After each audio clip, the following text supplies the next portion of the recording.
ಅಂದದ ಬೊಂಬೆಗೆ ಗಂಧದ ಶೃಂಗಾರ, ಚಂದದ ಬೊಂಬೆಗೆ ಹೂವಿನ ವಯ್ಯಾರ.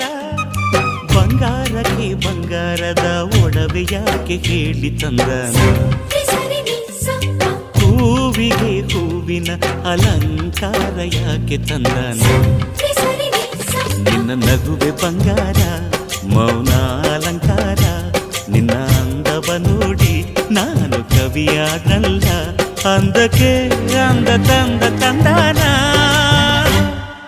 ಅಂದದ ಬೊಂಬೆಗೆ ಗಂಧದ ಶೃಂಗಾರ, ಚಂದದ ಬೊಂಬೆಗೆ ಹೂವಿನ ವಯ್ಯಾರ.